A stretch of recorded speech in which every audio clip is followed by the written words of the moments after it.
Neuroscience Department at Uppsala University, and one of the most active promoters of blood-brain barrier research and everything what will encompass brain protection and neuroregeneration further on. So today we have the pleasure to have Professor Sharma presenting a very important paper and the results of those and time-related neuroprotective effects of trophic factors in traumatic brain injury. So, dear Harry, floor is yours. Thank you very much. This is an honor for me to present some of our results here. This is a multi-institutional study, basic study, and of course, David Murasan is here. Dr. Jose Vicente La Fuente is in University of Basque Country in Spain. And this is Dr. Patnaik, is in Banaras Hindu University in India. Dr. Ryan Tian, he is in University of Arkansas, Fayetteville. He is the expert of nanowiring. And of course, Dr. Musser is collaborating very much.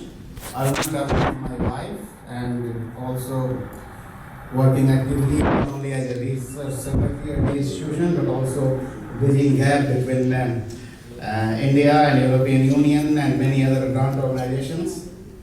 And of course, this Swedish Strategical Research Foundation that is supporting US Air Force Research Laboratory and European Office of Aerospace Research and Development.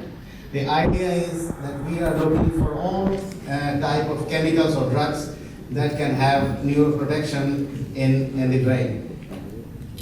And actually, due to any reason, my title of talk was changed to neurotrophic factors, but it was on cerebrolysin, so some mystery might have happened, but nevertheless.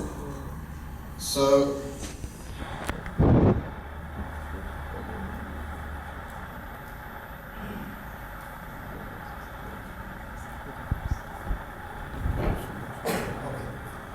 I have to show this slide because working with different institutions and US government, I have to say that all the opinions are mine and it has nothing to do with any government organization or institutions I'm working with. I was very much fascinated since long that brain is a very different type of organ, nothing similar in even the neighboring cell, and of course it is circulated and have very high level of blood flow by endothelial cells. And as you can see that the number of endothelial cells are very much high, even the glial cells. They must do something, and that was my fascination when I was student. So when we did this PhD work at my parent university, Banaras Hindu University, blood-brain barrier and stress, I always feel that why some people get psychiatric disease or neurological complications. So I focused at that time on endothelial cells, and still I am working on this concept. In 2004, we have shown that blood-brain barrier is a very important aspect of all kinds of neurological diseases. And whenever we have disease of any kind, whether it is stroke, Parkinson, Alzheimer, this barrier is broken down to proteins. Of course, in some of the cases, this barrier could be broken down to small molecules, and we do not see. Of course, in one hand, blood-brain barrier permeability is important for drugs, because for clinicians, you want that the drugs could be more penetrable, and you try to open the barrier for more drug penetration. But in physiological condition, this breakdown of the barrier is a very dangerous situation, and we need to restore it in order to improve neurological function as well as the patient care. So, I can only tell you very simple that there are differences between brain vessels and normal vessels. The most important is the tight junction, but tight junctions alone are not responsible for the blood-brain barrier function, because tight junction proteins are also found in liver.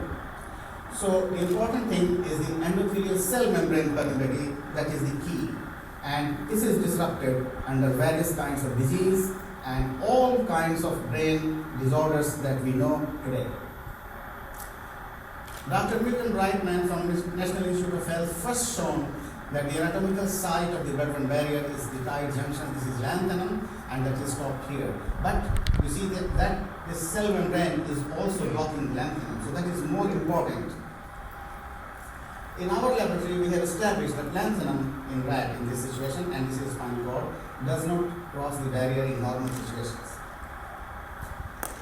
Now we are also working that when we have disease like stroke as mentioned and Alzheimer, not only blood to brain permeability is increased, but also the components in the brain can enter into the blood and they have another rebound effect. So this is also very important to study brain-blood barrier that is disrupted in many disease conditions. So we are working on this hypothesis. Whenever any kind of CNS inserts, the blood-CNS barrier will open because there are minor differences between blood-spinal cord barrier and blood-cerebrospinal fluid barrier.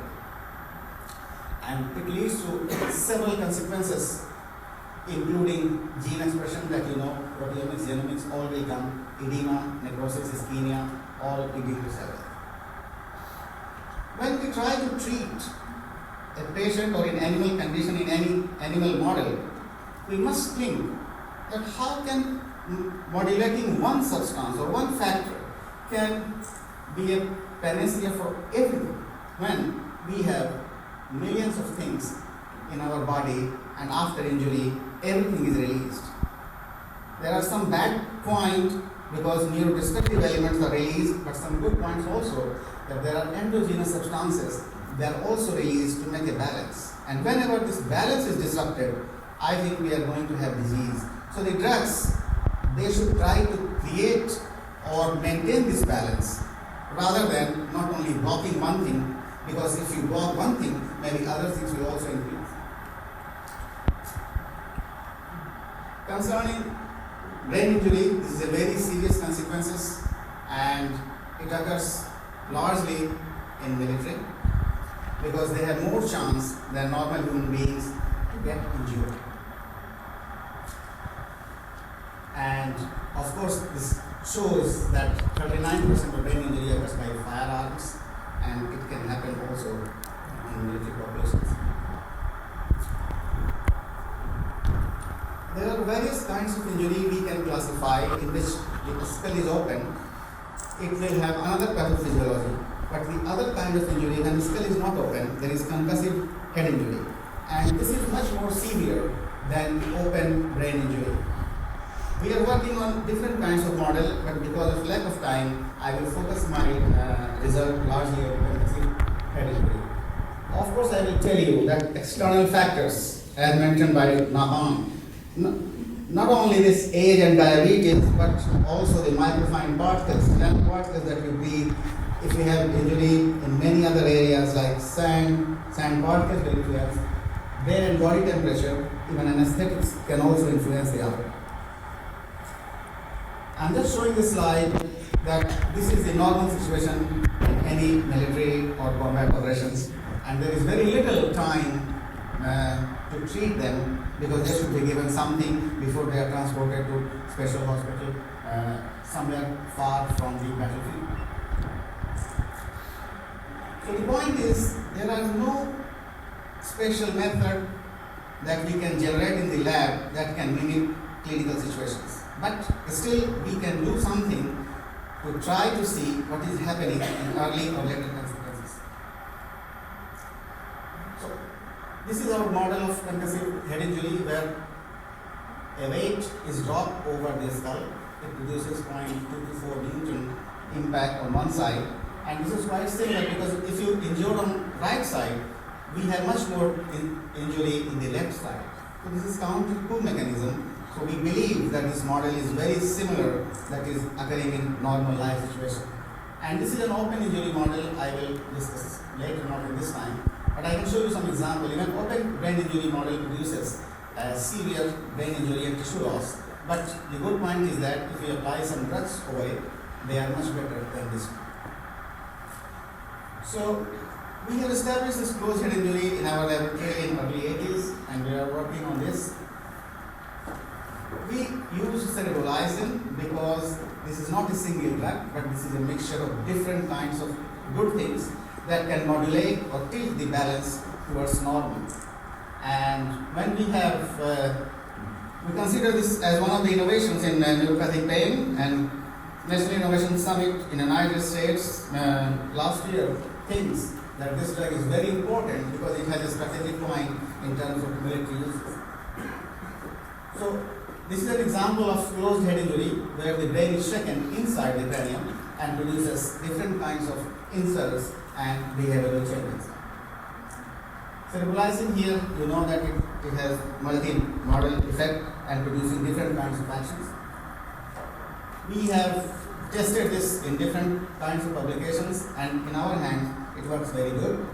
And as I told you that when we have tested in neuropathic pain, we got top 20% technology award in National Innovation Summit last year. Also, this was came to spotlight because Cerebrolysin, they feel that it has some potential to develop for some urgent treatment at the battlefield. There is another large organization, Society for Neuroscience in United States. 13 to 14,000 abstracts are presented every year, and I can tell you that you can see here that the cerebrolysin and stem cells, they found that this is very important, and they have used in nano symposium. So I can tell you that this drug is very important, both basically and perhaps also clinically, because every drug should be important clinically first. And I have also great pleasure to announce that this 181 American Association of Advancement of Science going to take place in St. George next year. And because of our presentation, there is a committee. They feel that cerebrolysin is one of the drugs that could be of some interest to do further basic and clinical studies. Now I will show you some data briefly. I took this table rather than figure because sometimes minor values are more important that you can see in tables and not in figures. So the point is that this part is blood-brain barrier leakage, and this part is brain edema, because this is very important. Whenever we have breakdown of blood-brain barrier to proteins, brain will develop edema formation, and in a closed cranium compartment, it can produce compression of the brain leading to death and also different problems. So as you can see that this left side is showing much more damage than the right side, and there are different doses of cerebrolysin was given, and this side is also showing brain edema formation that is much more higher in left than in right side, and these are different times: 4 hour, 8 hour, 12 hour, and 24 hour. What you could see that when we have elevated the doses, higher doses of the cerebrolysin, we can have much better reduction in brain edema and also the blood-brain barrier leakage. However, there was no great differences between 10 milliliter and 15 milliliter. So we believe that probably 10 milliliter is the optimum in our experimental conditions. And I can show you this is a complicated table because for the first time we have analyzed different areas of the brain, because we cannot consider that brain is a homogeneous organ. Cerebral cortex could be different, hippocampus is entirely different. So we have analyzed different organs in the brain and at different time points. What is important for you to see that with increase in time, different areas of the brain show greater volume swelling, means greater edema formation, and also the leakage of blood-brain barrier. And we have followed up to 72 hours.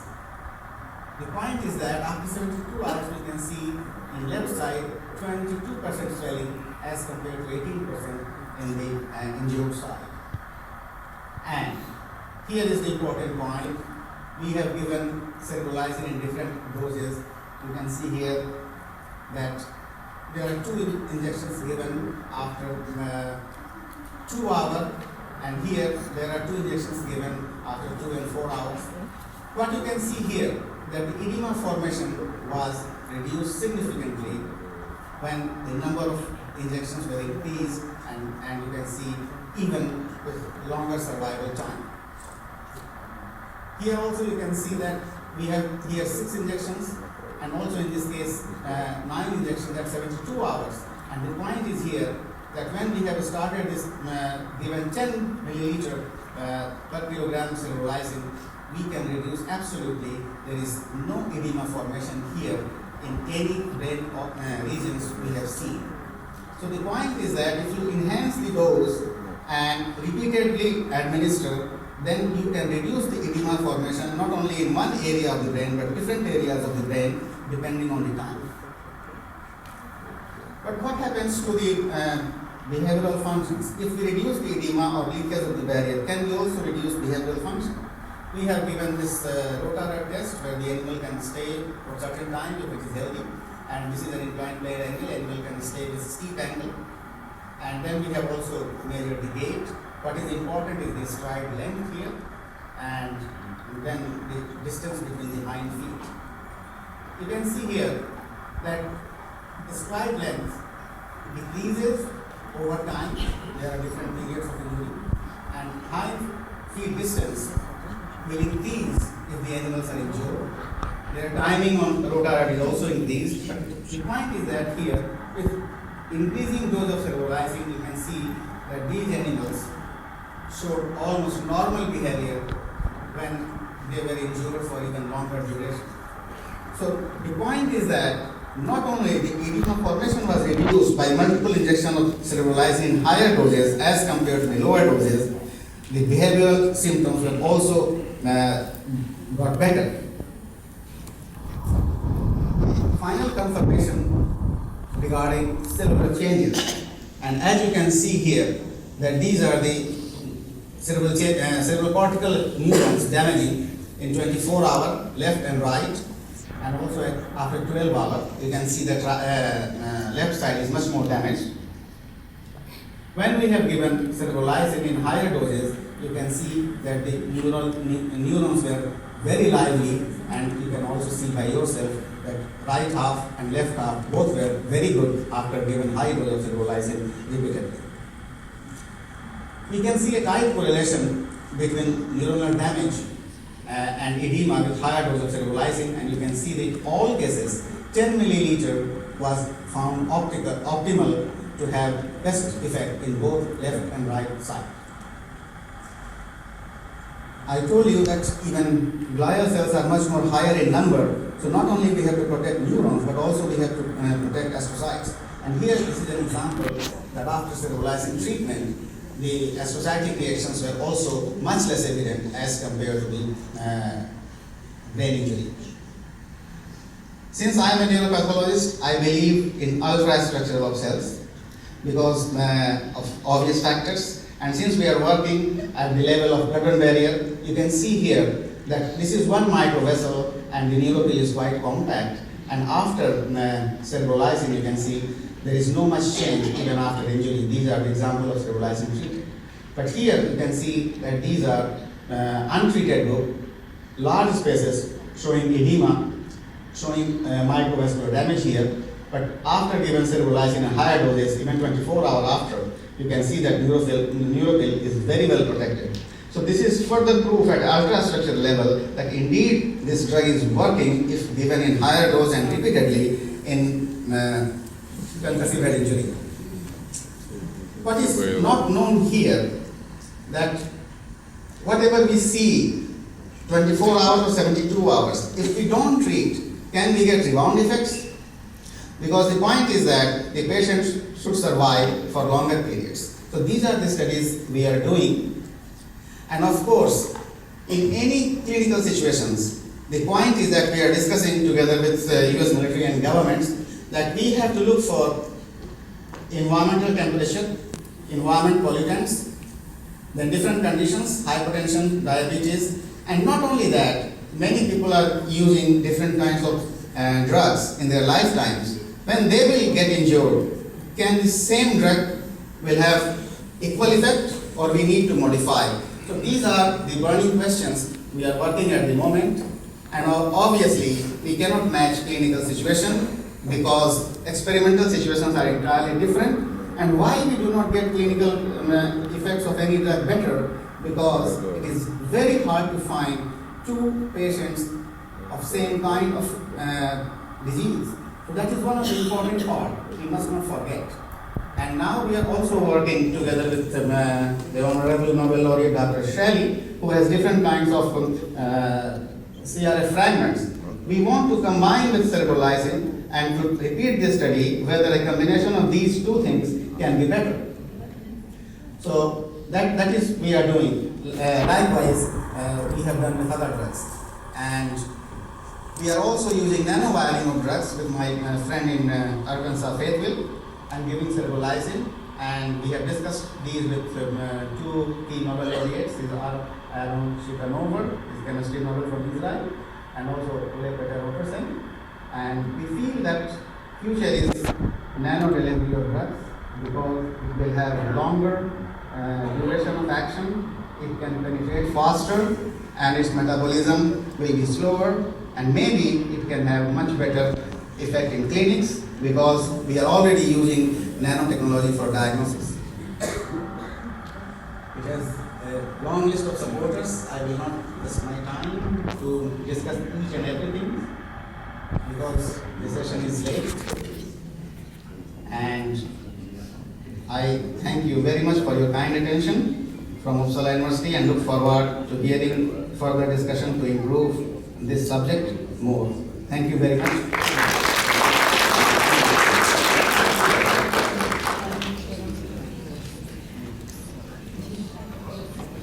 Thank you very much.